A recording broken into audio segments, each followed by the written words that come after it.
In Hinduism, there is something that's known as prarabdha karma. And what this is essentially a collection of past karmas, past actions that are responsible for the present state of our lives that we're living right now. And over the years of the things that I've been particularly called to with spirituality, that being Hinduism, Buddhism, and lots of Eastern mysticism and those kinds of things, they all have this overarching idea or philosophy that this life that we're living right now is predetermined. It is entirely destined. It is destiny itself. That this life and every single little thing that we go through and experience is a determined karmic unfolding. And I don't just believe in that. I don't just believe in, that sounds nice. I'm going to believe in that. I don't just believe in those philosophies.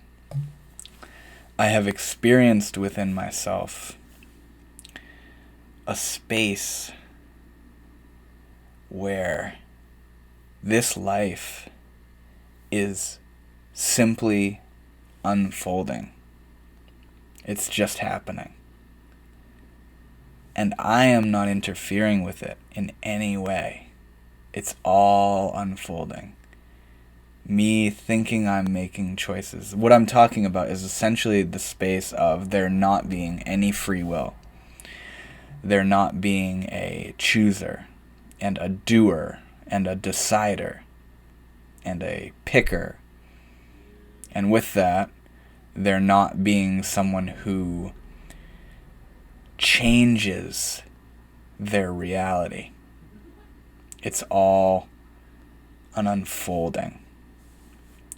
I've experienced this space within myself of being liberated from being the doer. And this doesn't mean that I live perpetually in this state of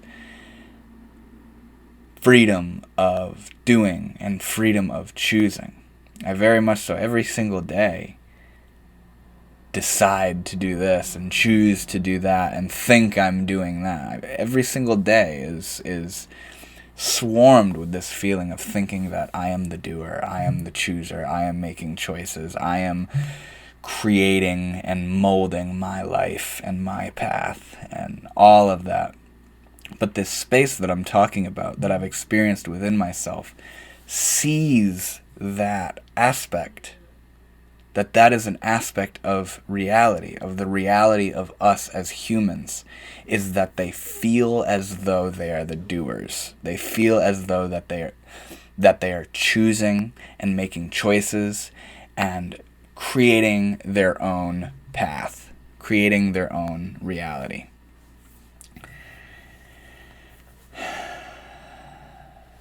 And this is felt so deeply, this feeling of being the doer. This is really the essence of what is being talked about in the Bhagavad Gita, is this feeling of being the doer. It's so deeply ingrained within us that we think we are the doer. We think we are choosing to do this and not choosing to do that. And I want to ask you a question.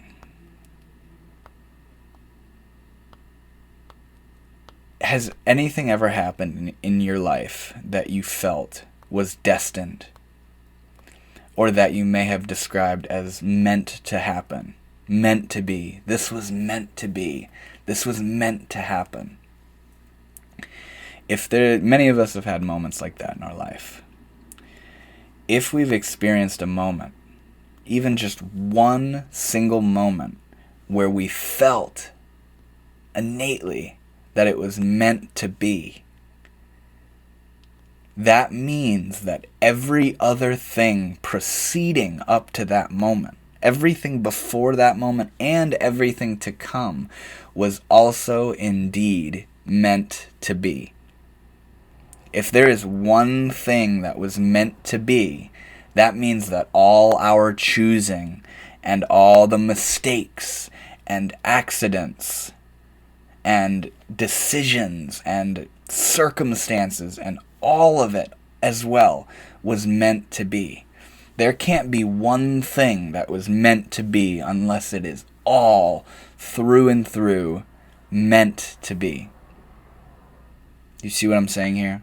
How can one thing be meant to be and everything else is up for free will and choosing and doing and accidents and mistakes? This is really the idea of the perfection of existence. If I were to say to somebody that everything is perfect, many people would immediately disagree and say otherwise. This isn't perfect. Are you kidding me? You think all this suffering and war and conflict is perfect? You know? That perspective of things being perfect might even be looked at as evil, you know, as a form of sociopathy, of not caring or not considering or not seeing the inherent evil and darkness and suffering in the world. But when I say that everything is perfect, I don't mean that everything is awesome. I don't mean that everything is grand and wonderful and that nothing bad is happening. What I mean is that all of the bad and all of the suffering and all of the pain and confusion and war and conflict is absolutely necessary.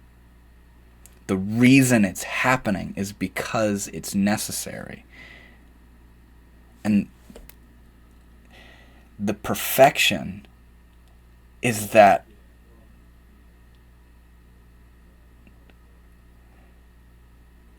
it can't be another way. It can't be another way. When someone gets something like, just to say as an example, someone gets diagnosed with cancer.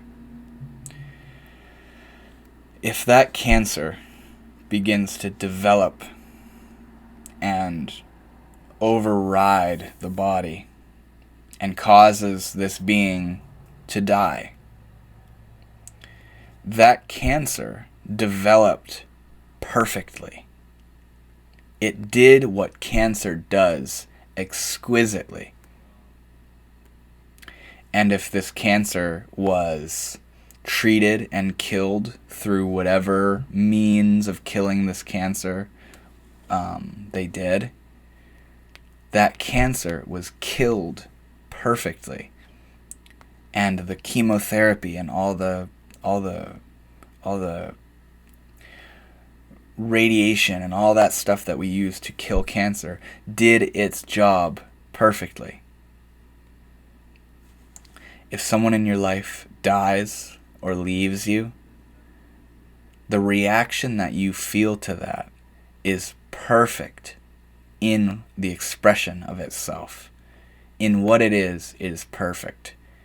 You are feeling the grief perfectly.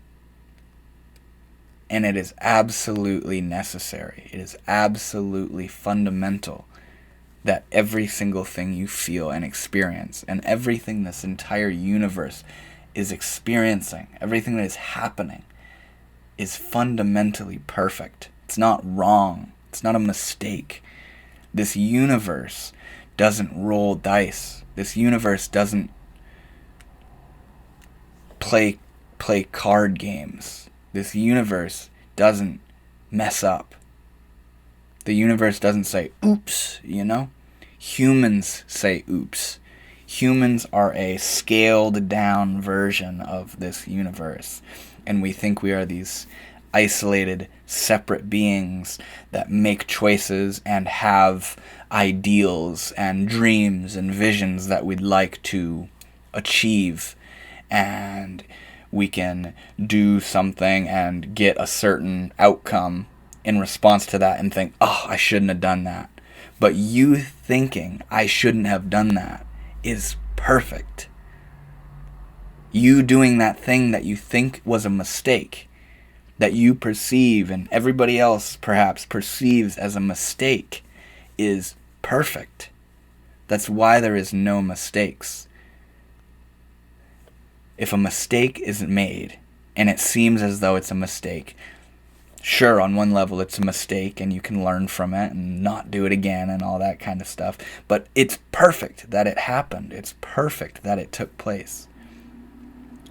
What I'm talking about here is the law, the intrinsic law of reality, of the unfolding of this marvelous mystery that we're all a part of. We don't pop into existence and then make choices. This might seem far too much to be able to comprehend or to believe in or to hear where I'm coming from. But like I said, this is a space that I've experienced behind all my nonsense, because as I'm speaking, the part of my own mind that's going, what you're saying is nonsense. This is bullshit. Of course I make choices. Of course there's free will. Of course there's mistakes. This isn't all determined. This is all just a happening, and I make choices, and if I do that, that happens. If I do that, that happens. And you know what I mean? That is in me too. I'm no different than you. I'm no more less rational and skeptical and logical than you are. But this space that I've experienced within myself grinds against that rational thinking, because I've experienced the space that is transcendent from the doer, from the chooser, from the one who is making his life happen in a way that he thinks he's going to make it happen. I've experienced the space where it's all determined. It's all happening perfectly as it should. And that's the space where there is no mistakes. That's the space where you can't do it wrong. You can't do reality wrong. It's happening. It's happening. And we don't need to consider reincarnation or any of that stuff, or past lives or future lives and all that stuff. This very moment right now, regardless, is perfect. And all the time that we spend thinking we're choosing and thinking we're gonna do reality this way, and that didn't work for me, so I'm gonna do this, and oh, I made a mistake, I'm not gonna do that. All of that is not only built right into the system, but it's perfect, and it's for a greater good. It's for a greater good. I feel that very deeply, that all of this, all of the pain, all of the representation of Kali coming forth in this life is necessary and for our own good. It's for our own good. And all this stuff that I'm saying, it's kind of a long-winded way of beginning to work my way into talking about essentially the idea of manifestation. More so, my personal dilemmas with manifestation. Manifestation is something that's grown to massive popularity in New Age spirituality. And I want to say right off that there is a root within the philosophy of manifestation that is inherently good and spot on with how I feel. I can feel it. I can feel that there's something in there that is right on. There's something in there that's right on. It has to do with the frequency that we are resonating on and the level at which we are interacting with this life on a level of energy and frequency and vibration. You know, it was Nikola Tesla that said, if you want to understand the secrets of the universe, think in terms of energy, frequency, and vibration. And when I look at manifestation and the philosophy of manifestation in that way, I can feel the deep, lawful value and truth within it.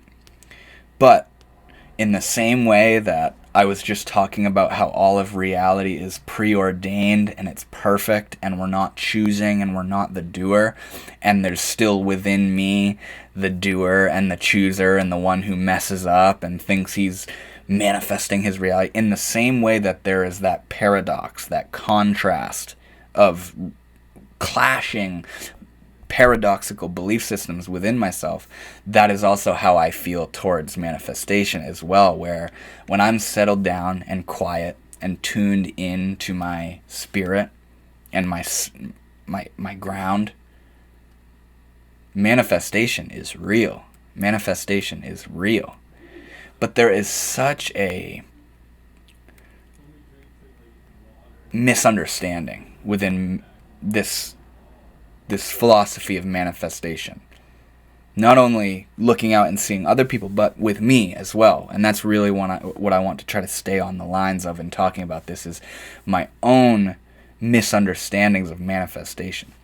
When we see something like manifest your dream reality, or manifest your desires, or get what you want by doing this method for 30 days, or these really heady and clickbaity and trippy, ego grabbing statements, which is a lot of what I see with this manifestation stuff, is manifest your dreams, and get everything you desire, and there's nothing you can't have, I immediately start thinking like, all right, let's fly. If my true desire was to fly,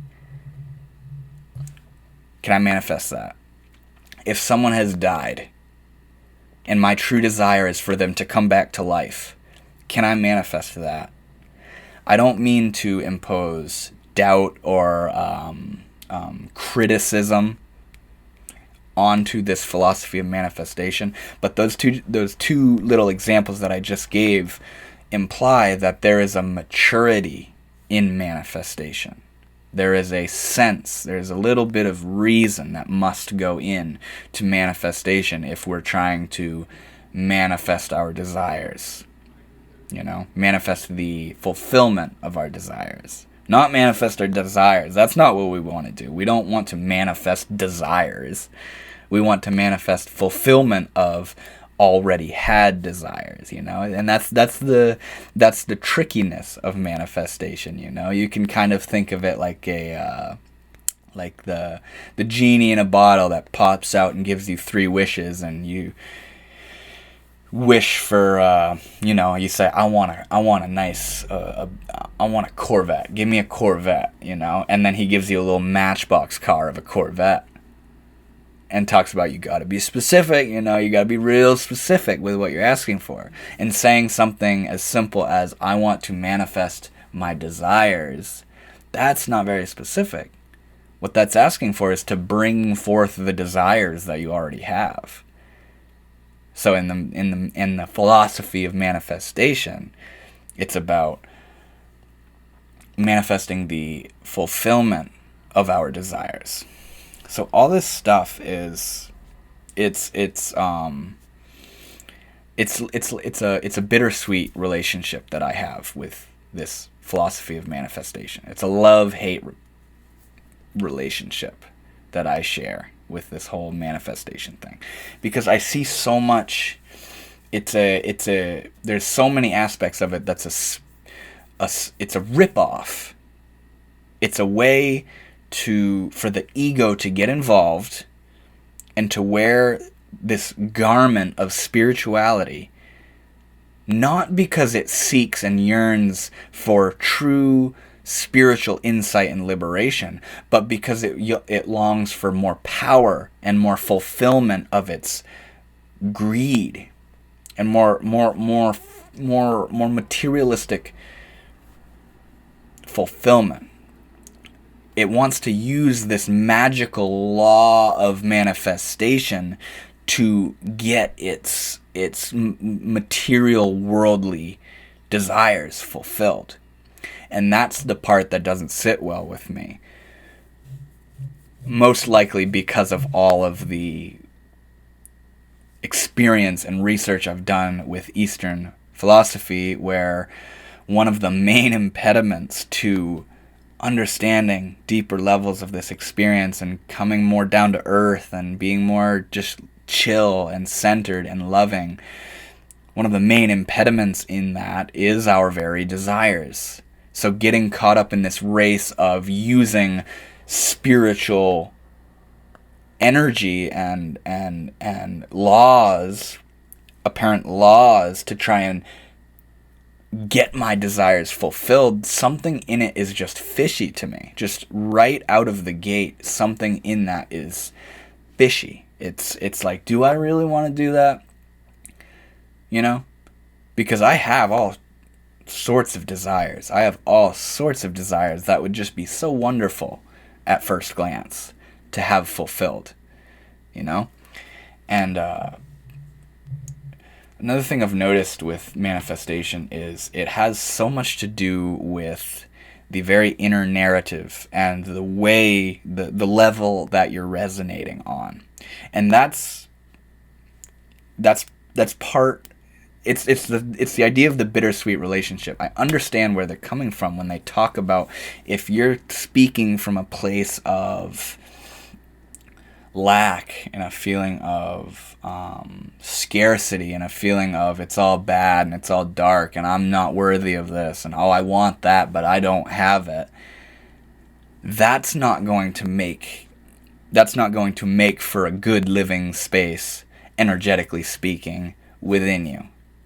That's going to make things bogged down even more energetically negative, more emotionally negative, and eventually more physically negative if we're just resonating on this level of lack of contentment and not having enough. But on the flip side, living on a level of inner fulfillment already, you know, it creates a more light and a more positive energy where we're able to go. We don't have as much desires. That's the thing. Is when we're resonating on a level of fulfillment, we don't need something because we have it. We don't need something because it's already within us. And that's the kicker, is thinking that manifestation is about getting this house or this job or this new relationship or this car or this whatever it is that you're trying to use this spiritual law of manifestation to acquire. We think it's about getting the thing, but that's the very problem with manifestation that doesn't jive with me. What I do feel that manifestation is more so pointing towards is the immediacy of what level we're resonating on right now. Am I sitting here dragging myself through the mud of thinking about how I don't have my desires filled and I want all this stuff, but I'm probably not worthy of having it and I'm never going to get it and it's never going to come and it's only going to get worse and all that kind of stuff? Is that what I'm doing with my mind right now? Or am I spending more time, to put it simply, looking at the positive, feeling gratitude and love and compassion for what is right now and finding the joy and grace in what is right now, regardless of the material world? The material world aside, my desires for material things aside, what level am I resonating on right now? That's the part of manifestation that I get down with. It's not about getting this thing on the outside. It's about where we are right now and how we're living our lives right now, regardless of all the desires and all the things we want in the world, It's about finding a place of contentment and abundance and love and high energy right now. Everything else aside, right now, can you live on a level of fulfillment and abundance and love and clarity and joyousness and humor and all these things that we think will come about when we get that, or we get that, or we get that. And then we're in a position of postponing our contentment for this thing that we're hoping comes into fruition. That's the part that I don't like about manifestation. That's part of the misunderstanding, not only within me, but I think within a lot of people with manifestation, is we're coming at manifestation from a level of lack, from a space of lack of contentment, of not having it. I'm getting involved with manifestation because I want my desires really bad. And frankly, I want them so bad that I'm trying to use this mystical law of attraction to try and bring it forth through energy and divinity. And I want it so bad that I'm trying to use essentially magic tricks within myself to make it come about. And to go back to what I was talking about in the very beginning, I don't think it's really up to us in that way. Whether it comes to us or not, that's up to God. That's up to the Creator. That's up to Source, which is what we are at the deepest of levels. But, as Ram Dass once said, he said, had ye but faith, ye could move mountains. But if ye had faith, ye would see why the mountains are there in the first place and not move them. When you tune into to that in you, which is God, which is the Creator, which is the Source, you don't want that thing from the outside that you think you want, because the byproduct of getting that is already within you. The abundance and the love and the contentment and the bliss and anything you'd want from something out here is already within you when you tune into that place in yourself. So if you come at manifestation from a level of trying to get that thing out there to do it to you, because you think that will make me feel love, that will make me feel abundant, that will make me feel joy, that is cutting your own head off. That cuts your own head off. Because, like I said a moment ago, you're postponing your own contentment and giving it up to the external world, which is,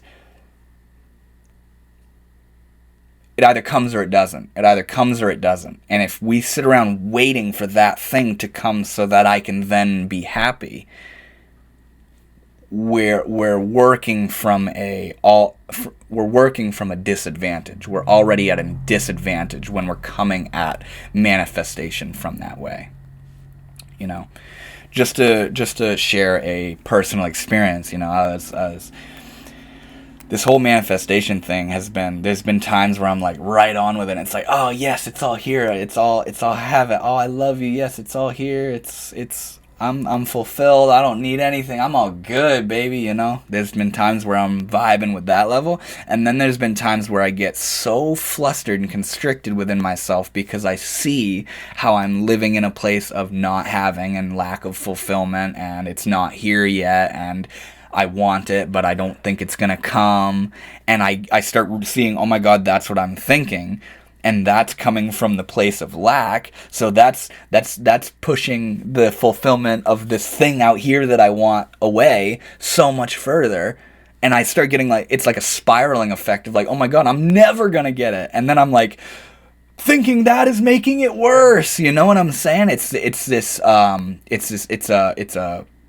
a negative feedback loop of realizing that the negative stuff I'm thinking is making it harder for me to get this thing that I want, because I'm under the impression that I need to be thinking I have it already for it to come about. But I'm busy, I'm behind the scenes, I'm thinking if I act like I have it, then it will come to me. But deep down, I don't think I have it. And you can't fool yourself. You can't convince yourself that you live in this place, or you have this car, or you have this relationship, or you're rich, because there's this feeling inside that that you're not. And that's the weird part about it. Is you know, Neville Goddard, who is a very big proponent, or was a very big proponent in the law of attraction and manifestation, his biggest thing that he always said was something along the lines of, think from the feeling of the wish fulfilled, or act from the place of the wish fulfilled, or feel the feeling of the wish fulfilled, something to that effect. He's not talking about act like you're rich, or act like you have that relationship, or whatever it is. He's talking about feel it inside you right now, regardless of the externals. You know what I'm saying? It's about the feeling. It's about feeling right now. What would it feel like to be rich? What would it feel like to have that job? What would it feel like to have that thing that you desire? Forget the fact that you don't have it. What would it feel like if you did? And get down with that right now, that feeling. Forget about it coming, and forget about that it's not here and all that. What would it feel like right now? That's the juice. That's the juice in manifestation. It's about immediate fulfillment with what is right now. And that's what I love about it. But there's a paradox within this philosophy of manifestation that just it's tricky, and it's mind-fucky, and it seems, logically speaking, rationally speaking, it seems a little bit diluted and a little bit like make-believe and hypey, and just trying to use, like I was stating a moment ago, trying to use these spiritual powers to try and get what I selfishly desire, and all these things. And to go back to the personal story I was going to share about this manifestation thing. I was sitting one night meditating, and I was thinking about this whole manifestation thing. And there was this lovely girl that I wanted to be in my life, and wanted to get to know her, and wanted to relate with her, and just build a connection with her. And I'm over here thinking how I don't have her, and I'd love to have her in my life, but she's not here. So I start thinking, okay, I'm going to manifest her. I'm going to manifest this human being into my life using spiritual powers. So I sit down, and with my understanding of manifestation, I think, okay, I need to feel like I already have her in my life. I need to feel like we're connected and growing together and communicating. I need to feel like, okay, so I'm going to sit here, and I'm going to feel, what would it feel like if she was in my life and talking to me, and we were relating and communing and getting to know each other and having a good time together. What would that feel like? Okay, I'm going to sit here and feel that. And then I start feeling, oh, we're not communing. We're not relating. She's not in my life in the way that I desire for her to be. All these feelings start coming up that are telling me it's not happening. This thing I desire is not happening. So I start thinking, no, don't think that. Act like it's here, it's here, it's here. And it became a conflict within my mind of, I'm trying to act like the feeling of her being in my life and what I desire and having her in my life is there, while the awareness of the lack of that is present as well. And it's this conflict of intellect and misunderstanding and confusion, and they talk in manifestation, they talk about how you need to really want it. You need to really want it. And I start kind of thinking a little bit more deeply about this girl and stuff, and I'm like, I don't know if I really want her in my life in that way. I don't even know this girl. And I'm over here trying to manifest her into my life. I don't even know this person, and if I would want to be with her. And then I get even more conflicted, because now I don't even know if that's what I want. You know what I mean? It's like the question of, what do you really want? What do you really want at the end of the day? And in my case, I didn't know if that's what I wanted. I thought it'd be nice. I thought it'd be fun. It'd be fulfilling. It'd be, joyful and intimate and romantic and beautiful and passionate and sweet, But at the end of the day, I didn't know if that's really what I want. You know what I'm saying? Hold on, I'm starting a new scene because my microphone tends to have a delay in the audio around the 40-minute mark.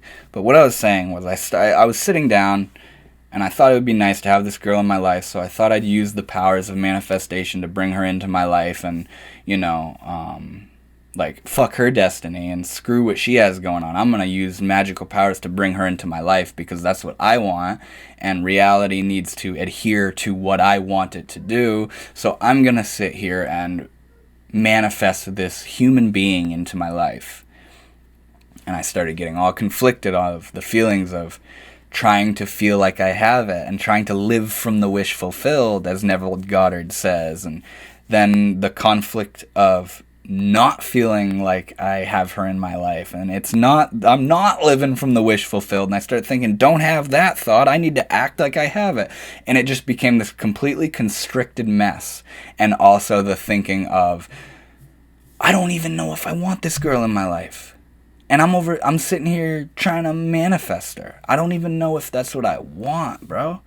And I'm trying to use magic powers to bring her into my life. And I was sitting there and I got so flustered and so worked up and so confused, and as I've said, conflicted, that I pulled back. And I said, you know what? Fuck the materials. Fuck the situation and the circumstances. Fuck manifesting something out here. What I want to manifest is the feeling of love and contentment, so much so within myself right now that I don't want to manifest anything. That was the level I was coming from. I was so uptight and conflicted that I was like, you know what? I don't want any of this shit that I think I want, that I don't know if I want, but I think it would be nice. Screw all that shit. Push that away. You know what I really want is the feeling of love and contentment and fulfillment right now. So much so that I don't feel the desire to manifest anything because I have it. It's right here. Here it is. I'm all good. And when I thought that, I fell into peace. I fell into fulfillment and contentment and love. And it was here. It is here now. It's not about getting this or that girl or that guy or that house or that car or that amount of money or that job or whatever. It's not about that.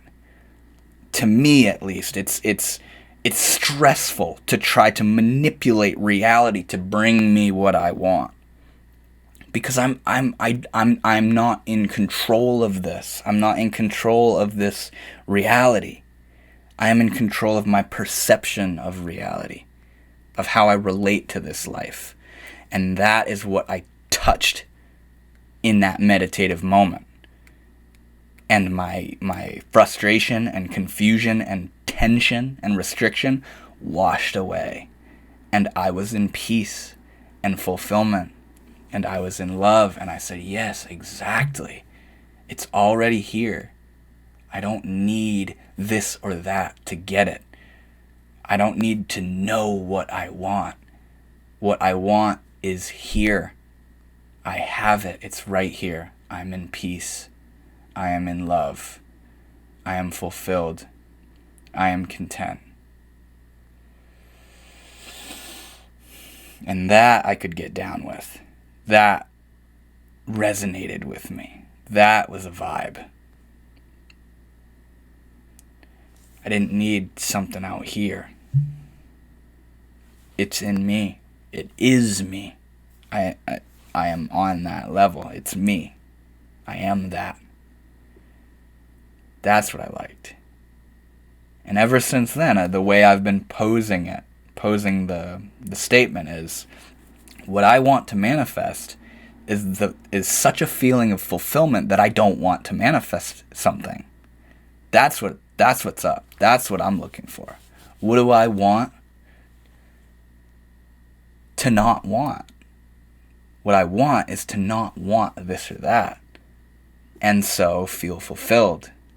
And this isn't about avoiding our desires, but it's like what Neville Goddard is talking about, of living from the feeling of the wish fulfilled. When we wish for something or we desire something, the reason we're wishing for that is because of the, like I said a while ago, the byproduct of what we think is going to come from having that, which is love and peace and serenity and calmness and joy and what we think is happiness, But do you really want that thing you're trying to manifest? Do you think it's going to create an everlasting state of fulfillment and joy and bliss and ecstasy and freedom from the sufferings and hardships of life? Why do you want that thing? Why are you focusing so much on having this material or this object or this status? Why are you not more concerned with the inner state of your being right now? That's what Neville's talking about, I think. That's what a lot of the philosophy of manifestation, I feel, is talking about. Is, what level are you on inside? What do you feel inside? It's not about getting this or that. It's about where you're at in here right now. Do you feel fulfilled? Do you feel in love? Do you feel joy? That's what it's about. That's what it's about. And I feel like that's what I touched and tuned into that night when I got completely mentally ripped apart from the whole manifestation thing. And it was just overthinking and confusion and so much tension, all from me trying to control reality and bring something in for me. And I also realized that that space that I tuned into is the Creator, is God, is Source, which is where what I'm looking for is at the deepest level of myself, which is here with what it is. I don't need a relationship to tune into God. And if a relationship comes into my life, it's karma, it's karmic. It's playing out. It's how I'm meant to be relating with the physical world. It's how I'm meant to be relating with that soul that comes into my life. And whether they come into my life or not is karma. It's just what it is. If they come, they come. If they don't come, they don't come. I'm not going to sit here and strain my brain and dampen my well-being in trying to bring this being into my life, or bring whatever it is into my life. I just so happen to be talking about a relationship, a certain being, bringing a being into my life, I'm not going to worry about how the physical world plays out. I'm going to worry about where I'm at right now, in every moment, as much as I can. That's what it's about. It's not about getting that thing. It's about where you're at right now.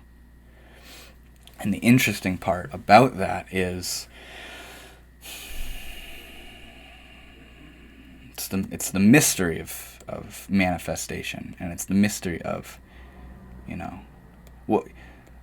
what is destiny if you can control what comes into your life? What is destiny if you can choose what you want and then make it happen? You know what I mean? If you do that, that was your destiny. That was your destiny.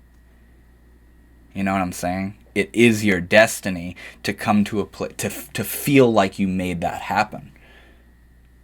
But the thing, you know, a being comes into your life, and you know, what do you do in a situation where you sit here wanting this being and trying to manifest this being, and then they come into your life, and now you're sitting over here with this heady, righteous feeling of, oh my God, I manifested them. Damn, like it worked. I didn't believe it was gonna work. It worked. Holy shit. You know what I mean? What do you do with that? What do you do with that energy in that moment? They come up to you, hey, you manifested me. You know, obviously they're not going to say that to you, but if you're sitting here trying to manifest this person into your life, and then they come into your life, you're going to be all caught up thinking, oh shit, it worked. It worked. Damn, what else can I get? I want that, I want that, I want that. Damn, I'm going to keep doing this manifestation thing. But them coming into your life, I feel, doesn't have as much to do with your controlling of them coming into your life as we think it does. I think it's a lot more destiny oriented and a lot more karmic oriented. You know? It's trippy shit. It's trippy shit. And that's the confusion that I feel towards this whole manifestation thing.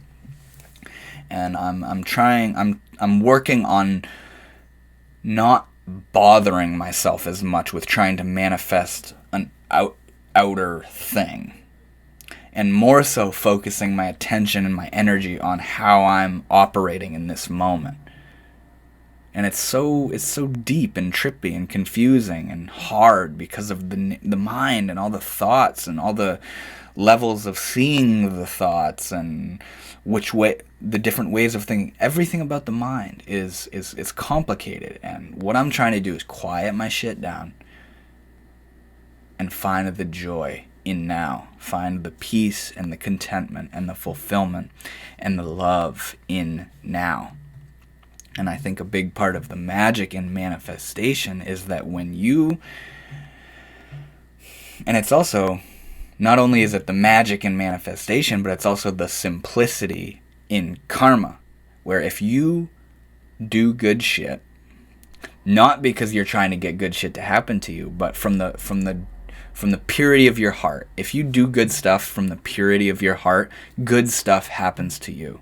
That's how it works. You send out a ripple effect of love. Love comes back to you.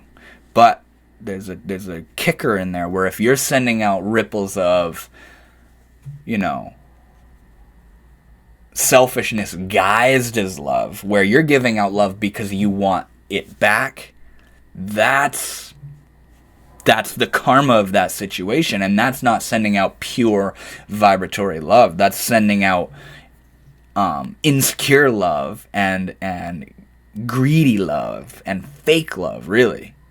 Selfish love. You could even call it innocent love, where you're giving out this love because you want it back. You're not giving out this love because you love. You're giving out this love because you want that love back. That's the kicker. That's the kicker. But the truthful root in karma and in manifestation, I feel that there's no conflict within me whatsoever in talking about this, is that when I am pure in myself, when I give pure love comes back to me. When I walk into a room and I am pure love comes back to me. When I walk into a room and I am pure joy comes back to me. Or pain is relieved and lightness is achieved. When I operate on a level of pure love, it's all I see. It's all that's around me. And everything that isn't that is transformed right before my eyes. And I don't even notice the transformation because I'm just, it's all love. It's all love. Somebody's being an asshole to me and I love it. I love them. I love it all. I love it all. And it's like a fire. It's like a fire that burns impurities, which I believe is called tapas in Hinduism. It's the fire. It's the fire that burns the impurities. Our purity burns the impurities of the world and the interactions that we have with people. And it's not like I'm using this love to try to get something in return. I just am love. I just am loving. And the effect of that is love. You know? I believe it's a statement in the law of attraction that like attracts like, you know?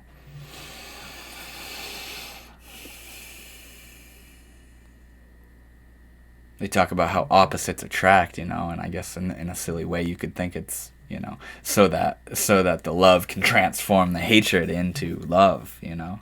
They attract each other so that, you know, you're being a pure loving being, and all the nonsense and bullshit comes to you so that you can transform it, so that you can be the light, so that you have work to do and can do the work as a light worker, you know. It's silly to think about it like that, but hey, it kind of makes sense.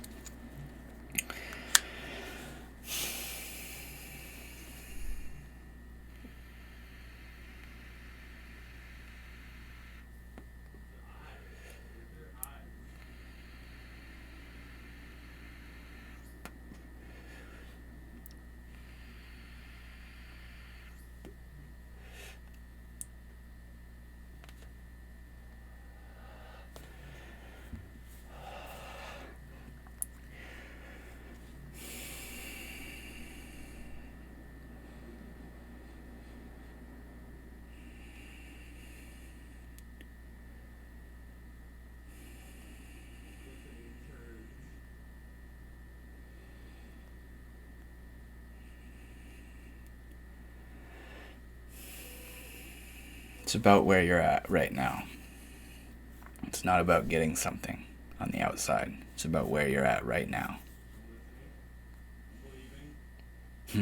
If karma determines it, if it's part of destiny for you to get that thing, or to experience that thing, or to not experience that thing, all of it is to burn out your desire for those things and your desire itself, so that all you're left with is contentment, whether it's from that thing coming or from you getting over your desire for that thing, you know.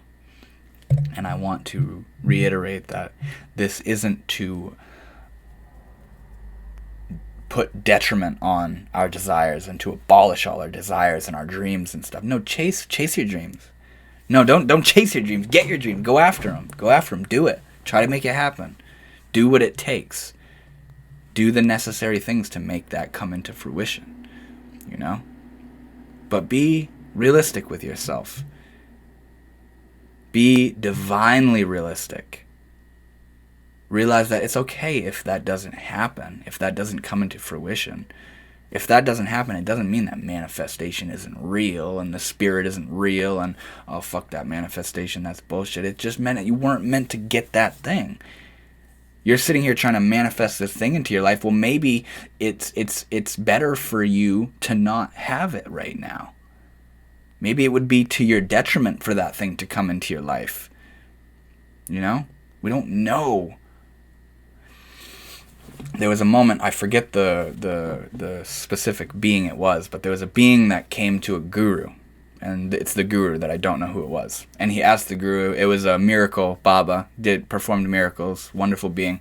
And this person said, Baba, my son has died, please bring him back to life. And the guru looked at this person and said, you don't even know what you're asking for. And that's deep. When you really feel that, that's deep. You don't know what you're asking for. You don't know why you want that thing. You think it's what you want, but you don't know why that's what you want. You don't know what you're asking for. You don't know the effect that would have on the entirety of the web of karma and effect and other people's experiences. You don't know what you're asking for. You think, I want this person in my life. I want this car. I want to be rich. I want to be famous. I want to live here. I want this. I want that. You don't know why you want that stuff. You don't know what you're asking for. You don't know the effect that that would have if you got that thing. You know? So that's why it's about living. Forget all that. Have your dreams. Go after your dreams. Do your dreams. But come at it all from a place of realistic, divine acceptance. You know what I'm saying? Don't be selfish. Don't be greedy. Don't try to trick yourself. Don't try to outsmart the universe. It's all meant to be just the way it is. You know? And that's okay. And manifestation, that's the crossover for me with manifestation and spiritual and sadhana, is learning how to accept the fact that it's all right. It's all right. I don't need that thing. I don't need to control my destiny, because God is my destiny. God is happening. Source is happening. I'm going where I'm going. I am a river happening. I'm born, things are going to happen, and I'm going to die. Life, I'm here to learn, and with the feeling of free will that I have, I'm going to use that free will to extricate myself from that and to be free from free will and choosing and doing and all that stuff. To touch the part of myself that is God, that is source, that is right here, that doesn't need, that understands the law of karma, that understands the flow of the universe.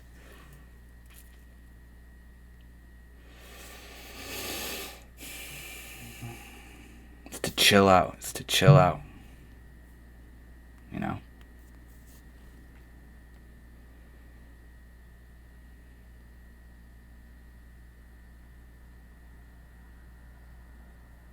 To remember love, to remember that I am love and that you are love. And here we are. And here we are. And what's going to happen is going to happen. And I don't need you to do this, or I don't need them to do that, or I don't need this to happen, or whatever. I can want stuff, but at the end of the day, I understand that I don't need that for fulfillment. I am love. I am joy. I am contentment. I am fulfilled as it is. The work is about learning how to tune into that space, to get down with that space, to dance with that space where I am all right as it is.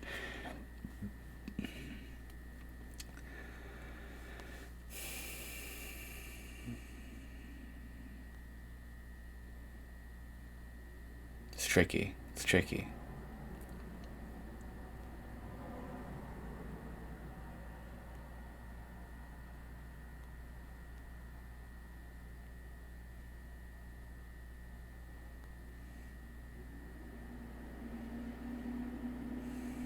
So yeah, I think I'm going to end the video here.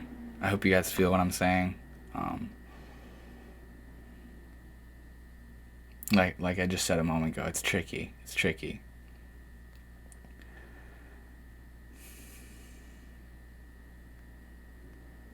I hope this video was useful to you or insightful to you in some sort of way. And I hope you guys enjoyed. So, thank you so much for watching, and I will see you in the next video. Namaste.